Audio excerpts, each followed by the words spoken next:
madaxweynaha dowlad goboleedka Galmudug Axmed Cabdi Kaariyo Qorqor ayaa maanta hortagay aqalka sare isagoona halkaasi ka jeediyay khudbad dhinacyo badan taabanaysa. Madaxweynaha Galmudug ayaana soo dhaweeyay in gobolka Banaadir matalaad laga siiyo aqalka sare. Sidoo kale Qorqor ayaa waxa uu sidoo kale ka hadlay amniga iyo siyaasadda dalka, dhaqaalaha iyo arrimaha doorashooyinka. sida la socotaan Galmudug waqtigii doorashadii oo waqti kooban ahaa waxaa ka hanan qaaday hanaan dib u heshiisiin oo dhaxalgal ah oo Galmudug iyo Soomaaliba u leh muhiimad weyn. waxaad ogtihiin inay kala duwanaansho iyo waxyaabo ka jireen doorashadii ka hor iyo doorashadii kadibba. arrimahaas waxaa Ilaahay fadligii lagu guuleystay dib u heshiisiin siyaasadeed oo dhinacyo badan taabanaysa oo laga gaaray guul taariikhi ah. sidoo kale waxaa lagu guuleystay oo ku guuleysanay dib u heshiisiin bulsho oo deegaano muddo dheer dhibab soo tiijamayay oo waqti dheer soo qaatay ka jireen ay ku soo dhammaadeen runtii guul weyn iyo nabadeyn buuxda oo laga gaaray. guud ahaan waa iska jiraan waddanka ama Galmudug waa ka jiraan mararka qaar waxyaabo yaryar oo ama dhibaatooyin iska dhaca oo ka dhashay dee waqtigii iyo gaabkii dowladnimada soo galay.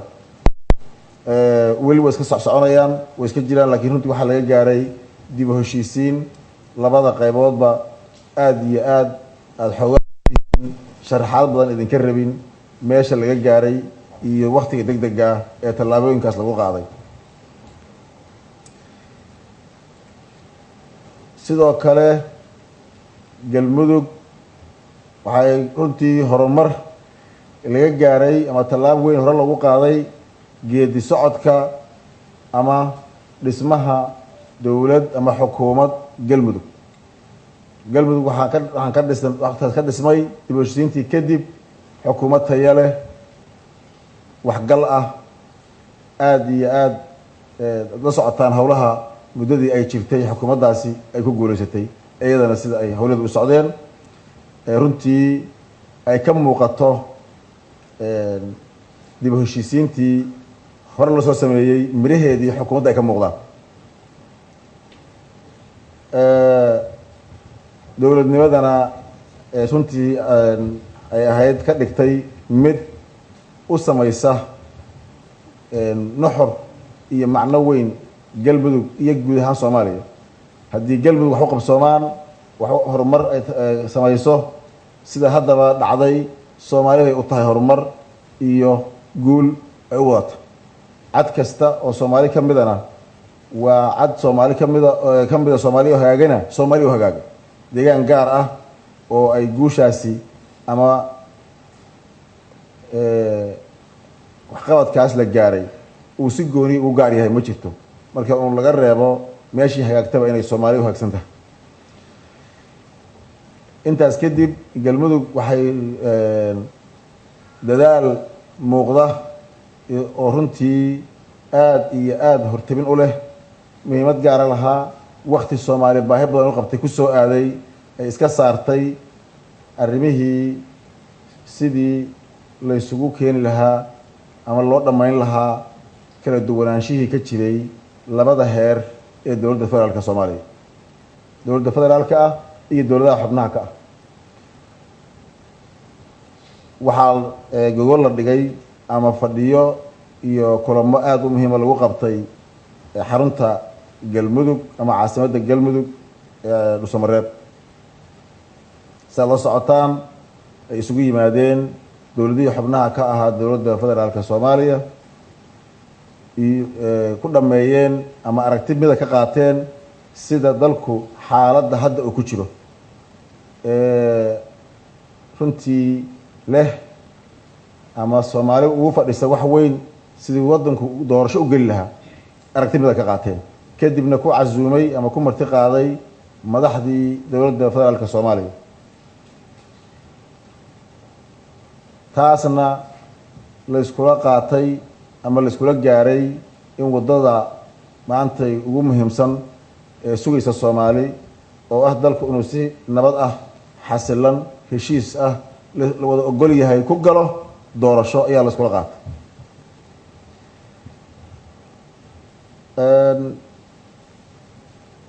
waxaa ku soo xigay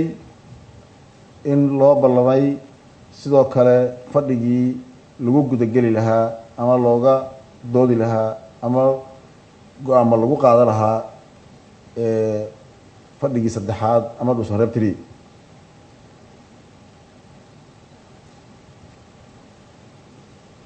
waa jirtay ama way dhacday in fadhigii saddexaad ka soo baxeen ama kala maqnaansho ama kala duwanaansho runtii dadaal baa galay dadaal badan baan lagu baxshay galmudug xil gaar ah is saartay guud ahaanna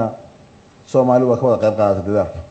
nin joogay ama cid joogtay ama madax joogtay iyo madax maqneedba waxaan aaminsanahay in la wada dadaalayay dadaalku mararka qaar laftiisa wuxuu keenaa in ra'yiga lagu kala duwanaa karo ma ahan in uma fasirayno ama maba noqon ama maba ahan in ay wax kale meesha ku jireen kaliya un dadaalada ayaa sida u kala socday galmudug dowladeeda iyo shacabkeeduba waxay is saareen mas'uuliyadda aad ogtihiin oo fadhiyadaas waaweyn oo aadka u ballaaraa oo aan hubno inaad golaha sharafta leh ka qayb galeen qayb ka ahaayeen dadaalkiina ku beeriseen ayaa runtii laga geystay ilaahay fadligiis waxaan waa lagu guulaystay wax kastoo howlahan ka marnay maantay waxay noqotay galmudug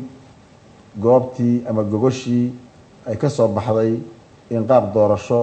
iyo hanaan doorasho loo gabagabadiisii ama turxaan bixintiisii ama isla qaadashadiisii loo fadhiyo heshiiskii laga ka soo baxay dhuusreeb 3 oo hadda maalmihii la soo dhaafay aan u joognay halka u joognay haddana loo fadhiyo kuna kalsoonahay inuu guul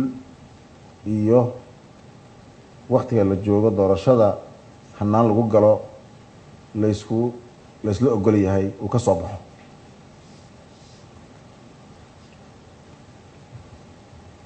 waa waajib ay lahayd ama saarnaa galmudug oo ay ka soo baxday inay Soomaali gobol waqti ku habboon u dhigto si xasilooni iyo heshiis loogu gudbo waqtiga doorashada aad iyo aad bay runtii waxay u ahayd kaalintoodii meel ay joogaanba shacabka reer galmudug kaalintii ay ka qaateen iyo dadaalkii ay bixiyeen waa ugu mahadcelinaynaa aad baan runtii u leenahay sidoo kale madaxda sharafta leh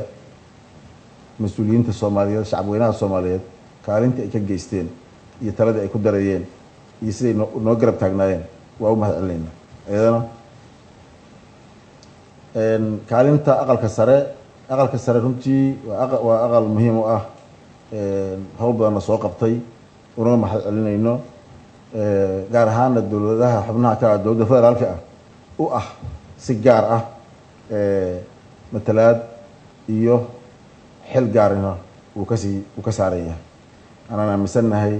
inay runtii qaateen kaalintoodii dadaalkoodii iyo hawshii ku aadaneed waxaan isleenahay maanta waxaan u baahannahay